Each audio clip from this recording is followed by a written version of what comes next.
ठाकुर जी को पकड़ लियो तो फिर चाहे आपकी जैसी स्थिति है जाए, ठाकुर जी नहीं छोड़ेंगे। चाहे आप गरीब हो जाओ, चाहे आप निर्धन हो जाओ, चाहे आप रुग्ण हो जाओ, चाहे आप धनवान हो जाओ, चाहे आप करोड़पति अरबपति खरबपति हो जाओ, ठाकुर जी को आपने पकड़ा तो आप भले ही छोड़ दो, ठाकुर जी नहीं छोड़ते। इसलिए नाम को ही साधन मानो। भागवत जी के द्वितीय श्लोक में विषय, अधिकारी, संबंध और प्रयोजनों की बात बताई गई। मीराबाई, नाम सुना मीराबाई? मीराबाई के ताऊ जी के बेटा थे, उनका नाम था जयमल। क्या नाम था? तो राव दूधा जी के बाद, उनके पुत्र की भी मृत्यु के बाद जयमल राजा जो थे उनको मेड़ता का राजा बना दिया गया। जिन मीराबाई की बातें सुनकर के आज के लोग भक्त बन जाते हैं, सोचो मीराबाई के समय में उनके संग रहने वाले भक्त नहीं बने होंगे। मीराबाई की कृपा से जयमल के अंदर भी भक्ति आ गई थी। एक बात हम बहुत स्पष्ट रूप से कह दें आपसे, अगर आप स्वीकार करें तो, ठाकुर जी वैसे तो अपने सारे भक्तों से प्रसन्न रहते हैं, पर दो भक्तों से विशेष प्रसन्न होते हैं। पहला वो जो बहुत धन होने के बाद भी, बहुत संपन्न होने के बाद भी, बहुत व्यवस्था और बहुत योग्य कुल में होने के बाद भी ठाकुर जी की भक्ति के आगे सब नतमस्तक कर देता है, उससे बहुत प्रसन्न रहते हैं। और दूसरा, जो कुछ ना होने के बाद भी, कोई व्यवस्था ना होने के बाद भी, श्रेष्ठता ना होने के बाद भी कभी ठाकुर जी से शिकायत ना करते हुए भी समर्पित रहता है। समझ में आई बात? हमारे पास दोनों में ही अव्यवस्था है। हम लोग बहुत धनवान हो जाते हैं तो सबसे पहले भूलने का काम ठाकुर जी को करते हैं। व्यक्ति खुद पूजा करता है भगवान की, लेकिन जैसे ही बहुत धनवान हो जाता है, बड़े घर में चला जाता है, महलों में रहने लग जाता है, फिर पुजारी जी रख लेता है, ठाकुर जी की सेवा पुजारी जी करेंगे। और ठाकुर जी की क्या, अब तो सब जगह ही हो गया है। माताएं भी जब बच्चे हो जाते हैं तो फिर उनके लिए एक दूसरी सेविका रखते हैं, खुद नहीं उसको उठाती घुमाती, उसकी भी सेवा करने वाली एक संग रहती है। तब भगवान सोचते तो होंगे, अरे जो मेरी क्या सेवा करेंगे, अपने खुद के बच्चे तो संभाले नहीं जा रहे इनसे, उसके लिए भी इनको कोई ना कोई सेविका चाहिए, हमारी क्या सेवा। तो बहुत धनवान होने पर, बहुत संपन्न होने पर भी हमसे भक्ति छूट जाती है, और बिल्कुल निर्धन हो जाने पर, बिल्कुल अव्यवस्थित हो जाने पर भी हम बहाने या फिर कहीं शिकायत करते हैं, ठाकुर जी आपने हमको संपन्न बनाया नहीं, हम कैसे करें? आपने हमको दिया ही नहीं है तो हम कहां से अर्पित कर रहे हैं?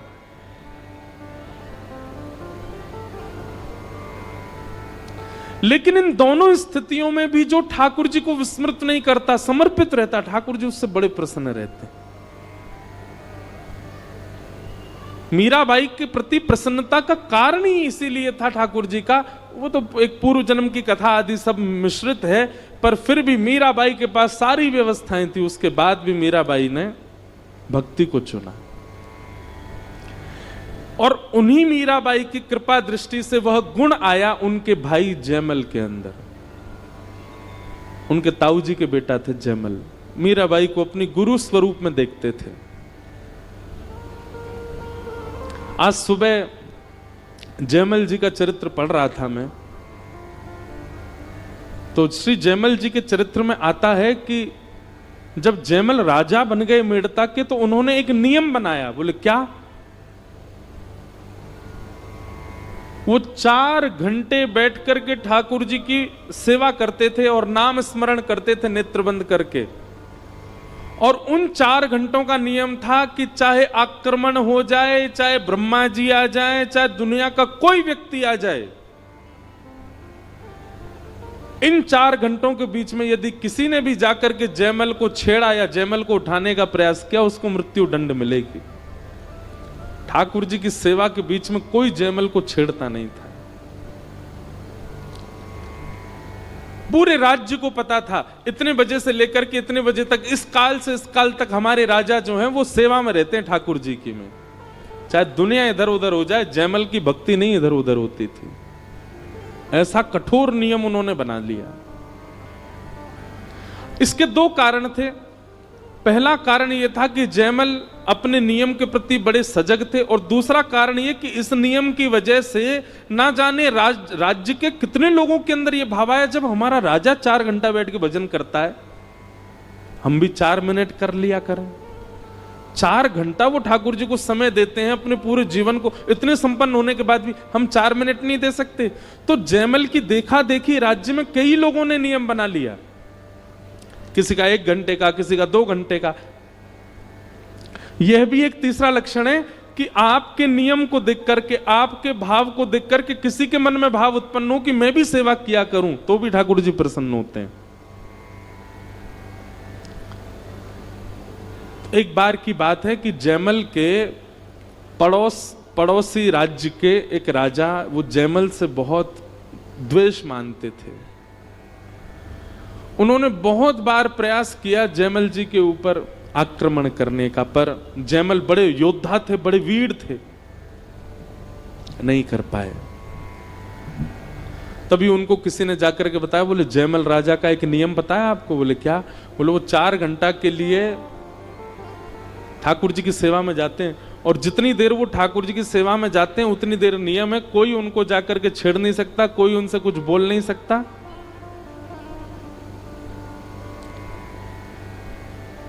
अगर हम लोग उस काल में चढ़ाई कर दें मेड़ता पर, तो हम विजय प्राप्त कर सकते हैं, क्योंकि सेना भी बिना राजा की आज्ञा के तो आक्रमण करेगी नहीं। तो हम लोग पूरे मेड़ता को घेर करके चढ़ाई कर देंगे। तो पड़ोसी राजा ने कहा ये उचित समय है, और उन्होंने अर्धरात्रि में ही पूरी सेना इकट्ठी करके मेड़ता पर चढ़ाई कर दी। और मेड़ता ठीक उस समय पहुंचे जिस समय जयमल अपने भजन में बैठ गए थे, और सामान्य सेना नहीं थी।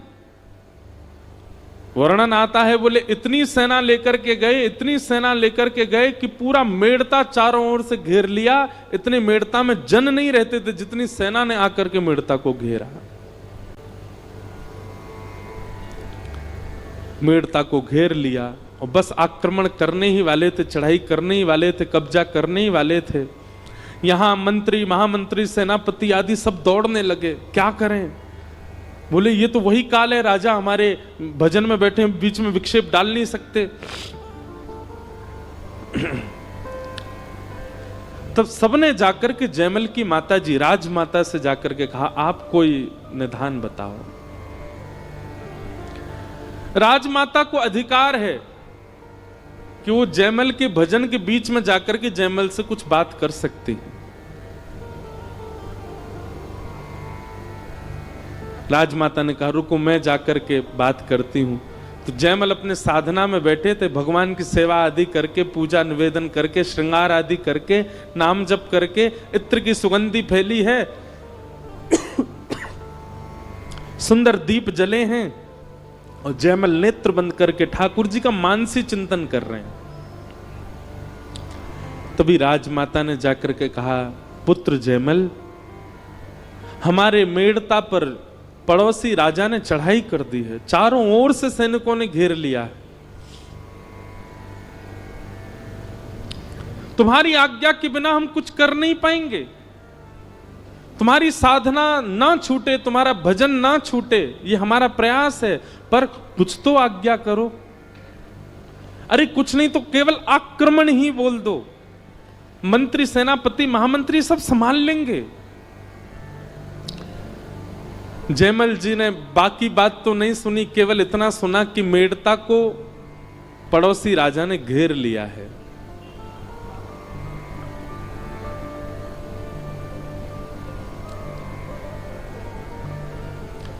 जैसे ही राजमाता की बात सुनी तो जयमल के मुख से अपने आप शब्द उत्पन्न हुआ, हरि जाने सब जनन की पीर। हरि सब लोगों की पीड़ा समझते हैं, और हरि हमारे रक्षक हैं तो हरि ही रक्षा करेंगे। मानो उन्होंने राजमाता को कह दिया आप चिंता मत करो, ठाकुर जी सब मंगल करेंगे, ठाकुर जी सब सुरक्षा कर देंगे। और जयमल अपने दोबारा भजन में ही बैठ गए।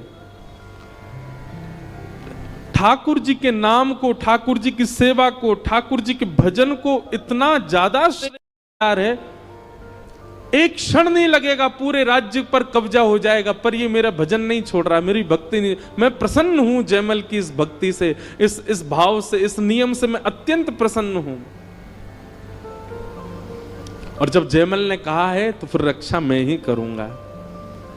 और इतने में ही श्याम वर्ण के प्रभु श्री राम पीली पीतांबरी पहने, गले में सुंदर वैजंती माला पहनी है, सुंदर कुछ आभूषण पहने हैं, सिर पर मुकुट पहना है, एक राज योद्धा की तरह कवच धारण करके, अपने कंधे पर धनुष लेकर के, बाण सजा करके तुरंत गए और जाकर के जयमल के ही अश्व को, जयमल के ही घोड़े को, जिस घोड़े पर बैठ करके जयमल युद्ध करने जाता था, उस घोड़े पर प्रभु श्री राम जाकर के बैठ गए और ना जाने कैसे राजभवन के ऊपर छत पर ले जाकर के उस घोड़े को खड़ा कर दिया।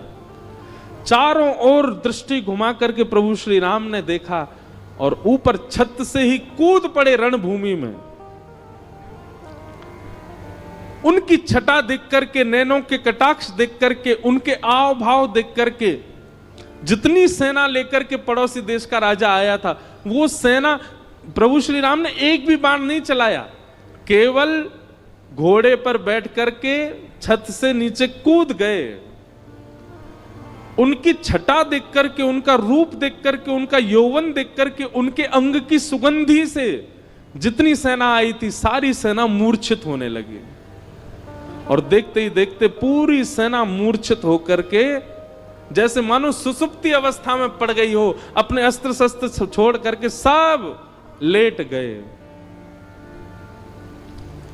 और पूरी सेना को क्षण भर में समाप्त करके, इस प्रकार सुला करके प्रभु श्री राम ने रणभूमि से वापस आकर के घोड़ा छोड़ दिया और अपने मंदिर में जाकर के व्यवस्थित हो गए।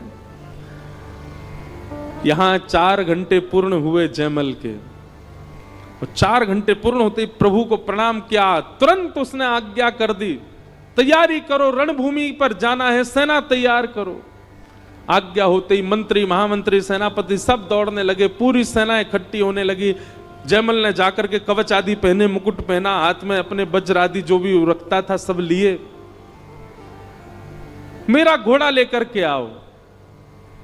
जैसे ही घोड़ा लेकर के आए तो घोड़े में से ऐसी अद्भुत सुगंधी आ रही थी जिसको लेकर के एक बार को जयमल के भी नेत्र बंद हो गए। जयमल देख करके घोड़े की स्थिति पहचान गए कि इसके खुरों में मिट्टी लगी हुई है, इसकी सांस बहुत तेज चल रही है, ऐसा लग रहा है मानो ये दौड़ करके आया है। थोड़ी देर तो कुछ अनुभूति सी हुई, उसके बाद जयमल ने कहा विलंब नहीं करना है, चढ़ाई हो जाएगी, दूसरा घोड़ा लेकर के आओ। और जैसे दूसरे घोड़े पर बैठ करके सेना लेकर के राज दरबार का मुख प्रमुख सिंह द्वार जैसे ही खुला, बाहर निकल करके जयमल अपनी सेना के साथ आया तो क्या देखता है, असंख्य सेना है पर सारी सेना सोई हुई है, सब पड़े हुए हैं, सबके अस्त्र शस्त्र गिरे हुए। जयमल ने कहा ये कोई षड्यंत्र है या ये मैं कैसा दृश्य देख रहा हूं, ये सब लड़ क्यों नहीं रहे, युद्ध क्यों नहीं कर रहे मेरे साथ।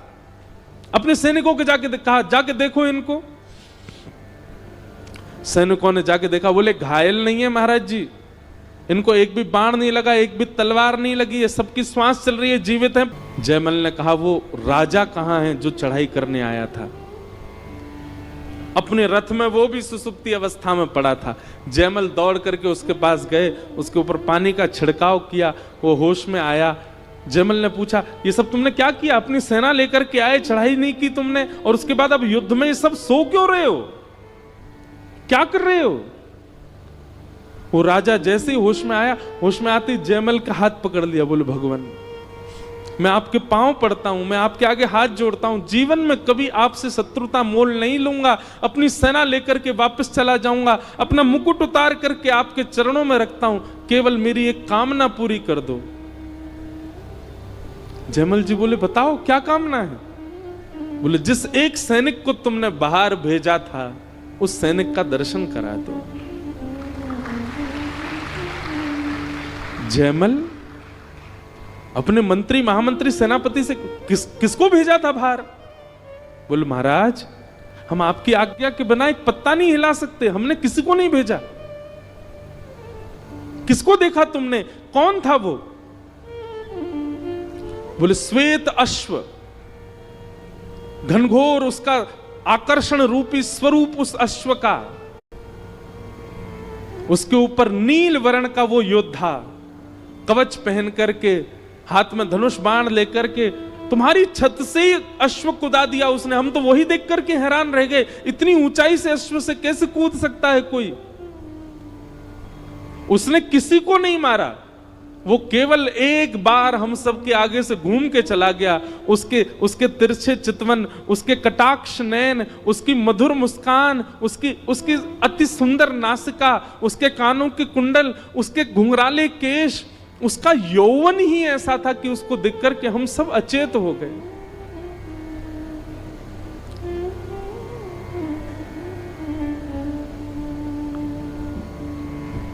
एक बहुत सुंदर, मुझे अब ये याद आ जाते हैं पद, इसलिए क्षमा करना। सरस माधुरी जी का एक पद है, ठाकुर जी कैसे हैं? बिहारी तेरे चितवन काम कटारी, बिहारी तेरे चितवन काम कटारी। बंधुओं, नेत्र बंद करके दर्शन करो। श्याम वर्ण के ठाकुर जी, पीली धोती पहनी है, बिल्कुल बिल्कुल योद्धा की तरह तैयार हुए हैं। नन्हे से ठाकुर जी हैं, कवच पहन करके, धनुष बाण हाथ में लेकर के, अपने कटाक्ष नेत्रों से केवल दृष्टि घुमा रहे हैं। उनकी दृष्टि घुमाने मात्र से जिस पर दृष्टि पड़ती है वही घायल हो रहा है। बिहारी तेरे चितवन काम कटारे, बिहारी तेरे चितवन काम कटारे। हाँ, बिहारी तेरे चितवन काम कटारे, बिहारी तेरे चितवन काम कटारे। बिहारी तेरे चितवन काम कटारी, बिहारी तेरे चितवन काम कटारी। भाल हिये चुभ रही हाय पिया, भाल हिये चुभ रही हाय पिया, निकसत नाही निकारी, निकसत नाही निकारी। क्या कह रहे हैं? बोले नेत्रों से जब ठाकुर जी देखते हैं तो ऐसा लगता किसी ने भाला मार दिया हो हमारे चित्त में, और ऐसा वैसा भाला नहीं, सामान्य भाला तो निकाल दिया जा सकता है, पर ये ऐसा भाला मारा है कि वो निकल ही नहीं रहा है।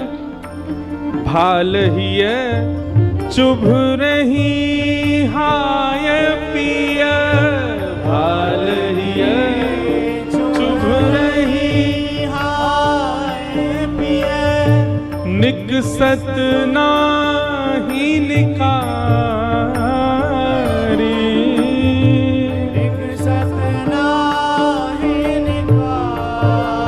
बिहारी तेरे चितवन काम कटारी, बिहारी तेरे चितवन काम कटारी। हे बिहारी तेरे चितवन काम कटारी, बिहारी तेरे चितवन काम कटारी। वो राजा वर्णन कर रहा है, मुस्कन मंद मयान श्रीमुख सो, मुस्कन मंद मयान श्रीमुख सो, हंस हंस ऐसी मारी, हंस हंस ऐसी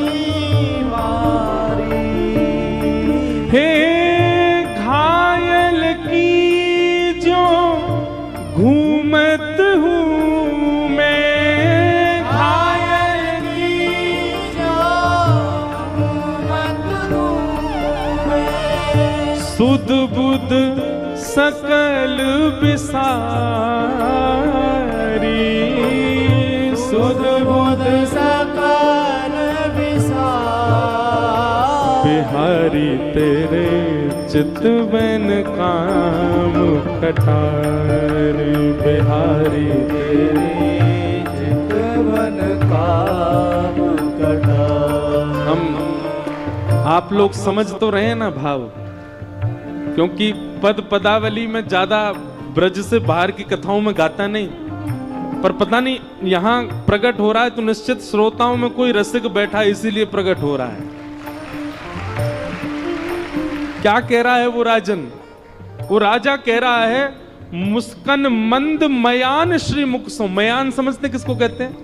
जिसमें बाण रखे जाते हैं। वो कह रहा है कि उनका मुख मयान है और मुस्कान क्या? बोले मुस्कान बाण है। मुस्कन मंद मयान श्री मुख सो, हंसी हंसी ऐसी मारी। अपनी मुस्कान रूपी बाण मार रहे थे मुझ पे। बोले उससे क्या हुआ? बोले घायल कीजियों घूमत हूं मैं, जैसे कोई घायल घूमता है ऐसे घूम रहा हूं मैं। सुध बुध सकल बिसारी। और फिर क्या कह रहे हैं?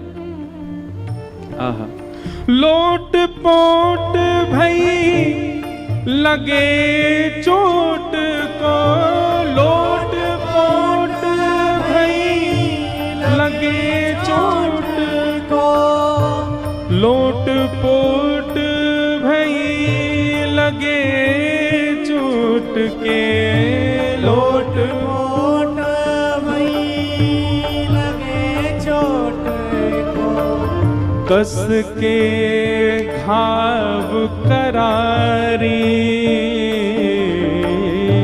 कस के घाव करारी। हाँ, कस के घाव करारी, कस के घाव करारी। राजा कह रहा है, बोले जैसे किसी को घाव हो जाता है तो वो घाव की पीड़ा के मारे इधर लौटता है उधर पोटता है और बेचैन रहता है, वैसी स्थिति मेरी हो गई है। अब तो केवल एक ही आशा है जयमल, क्या? सरस माधुरी लाल बेदर्दी, सरस माधुरी लाल बेदर्दी, लीजे खबर हमारी, लीजे खबर हमारी।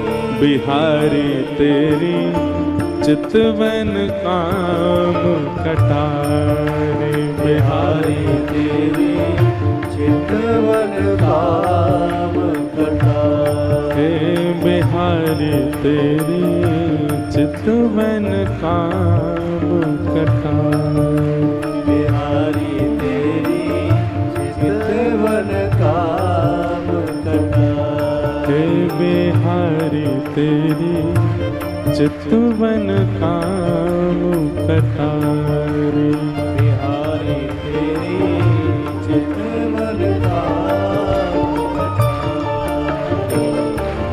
वाह!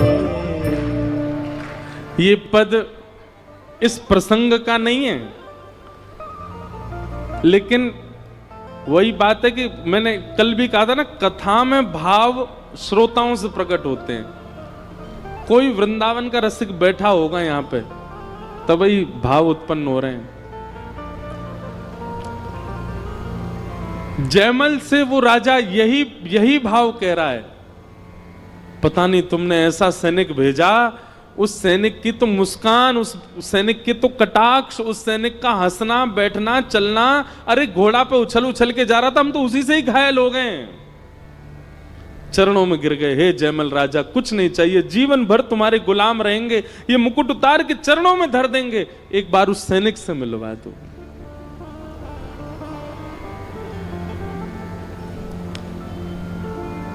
जयमल के नेत्र सजल हो गए और वो कड़ी से कड़ी जोड़ने लगा। मैं साधना में बैठा हूं, मेरी आज्ञा के बिना कुछ हो नहीं सकता, राजमाता ने आकर के मुझको कहा कि चढ़ाई हो गई है, तब मैंने कहा हरि रक्षा करेंगे। कहीं ऐसा तो नहीं हरि ने ही रक्षा की हो। और तभी उसने मन में विचार किया कि मेरे घोड़े में से एक अद्भुत सुगंधी आ रही थी, उस घोड़े के पैरों में मिट्टी लगी थी, वो घोड़ा हाँफ रहा था, शायद ठाकुर जी उस घोड़े पर बैठ करके गए हों।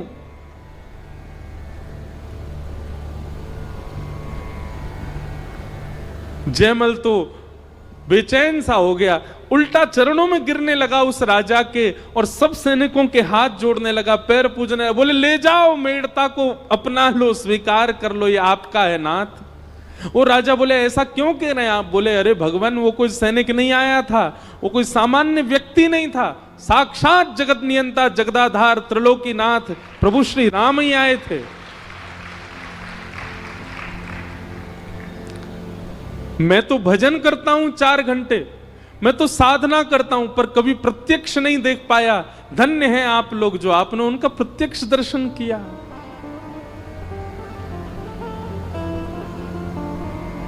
जयमल राजा तो रोने लगे कि नाथ मुझे क्यों नहीं आपने अनुभव कराया अपना। वापस अपने भवन की ओर जा रहे थे, सैनिकों से पूछते जा रहे थे घोड़ा कहां घुमाया था उन्होंने। सब बता रहे थे देखो ये उनके यहां घोड़े घूम रहा था, यहां पर थोड़ी देर रुके थे, यहां पर ऐसे करके उन्होंने देखा था, यहां पर उन्होंने अपनी भुजा उठाई थी, यहां पर उन्होंने धनुष बाण चलाया नहीं, बस हमको डरा रहे थे धनुष बाण दिखा दिखा करके। जयमल उस पूरे पथ को देख रहा है जहां ठाकुर जी घूम के गए। तभी जयमल को स्वर्ण के कुंडल मिले और उस कुंडल को जैसे ही जयमल ने देखा, वो जयमल के निज ठाकुर जी जिनकी जयमल सेवा करता था उनके ही कुंडल थे। अपने मस्तिष्क से लगा लिए, संपूर्ण रज को इकट्ठा करके अपने माथे से लगाया। अंदर गए, भवन में जाकर के मंदिर में जैसे ही अपने ठाकुर जी को देखा, श्री ठाकुर जी मूर्तिमंत खड़े हैं, मंद मंद मुस्कुरा रहे हैं। तभी जयमल ने कानों की ओर देखा तो एक कान में कुंडल था, दूसरे कान में कुंडल नहीं था ठाकुर जी के, और प्रमाणित हो गया कि ठाकुर जी ही गए थे। उस दिन से तो और अथाह भक्ति हो गई जयमल की, और जो राजा अपनी सेना लेकर के चढ़ाई करने आया था वो सदा के लिए मेड़ता का दास बन गया और जयमल का दास बन गया, सदा के लिए उनकी सेवा में लग गया। बहुत संपन्न होकर के भी ठाकुर जी की भक्ति का त्याग ना करे, ठाकुर जी को बहुत अच्छा लगता है, और बहुत विपत्ति आने पर भी ठाकुर जी की भक्ति का त्याग ना करे, ठाकुर जी को बहुत अच्छा लगता है। दोनों स्थिति में सम रहो ठाकुर जी के प्रति।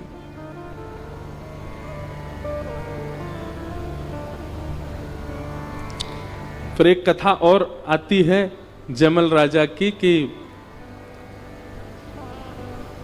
एक दिन जयमल अपने ठाकुर जी की सेवा कर रहे थे, और ऐसा नहीं है कि जयमल भक्त थे तो योद्धा नहीं थे, ऐसे पराक्रमी योद्धा थे कि बड़े बड़े राजा उनके मारे थर थर कांपते थे।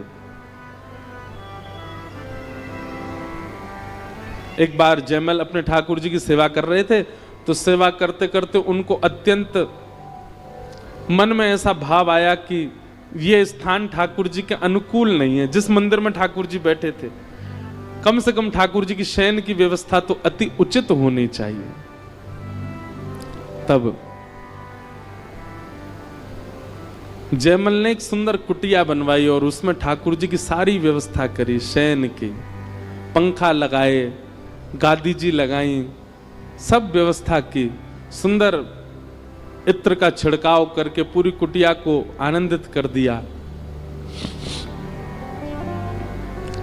आपकी पत्नी के मन में एक बार भाव आया कि 4 घंटा सुबह साधना करते हैं, रात भर पता नहीं कुटिया में बैठे रहते हैं, देख के तो आऊं क्या है।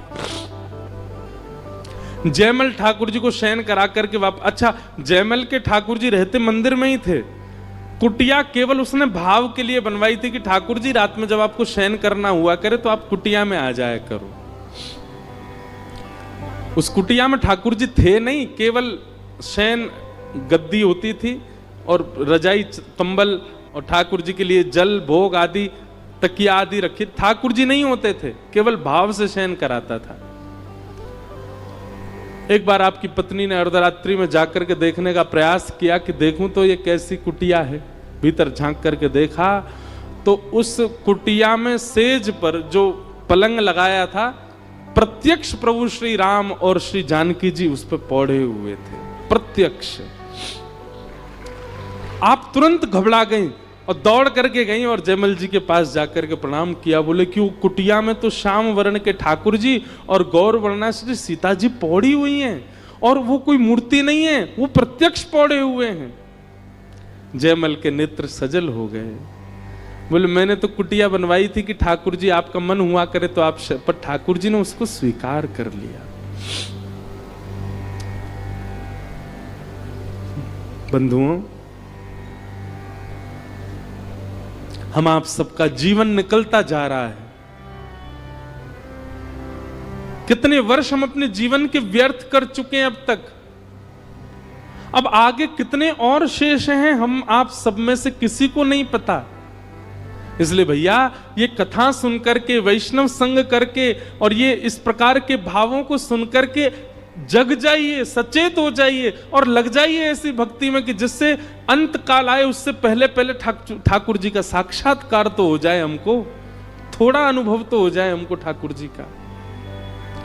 संसार के प्रपंचों में लगे रहने से कुछ नहीं मिलने वाला है, केवल कुछ दिन का सुख मिलेगा, बाद में दुखी होना ही पड़ेगा। लेकिन कहीं ऐसी स्थिति में आ गए कि प्राण निकलने को हो गए तो फिर कुछ नहीं कर पाओगे। इसलिए अभी समय है, लग जाइए ठाकुर जी के भाव में और कर लीजिए वो अनुभव जो मीराबाई ने किया है, जो जयमल ने किया है, जो सूरदास ने किया है, जो कुम्मनदास ने किया है, जो गोविंद स्वामी ने किया है।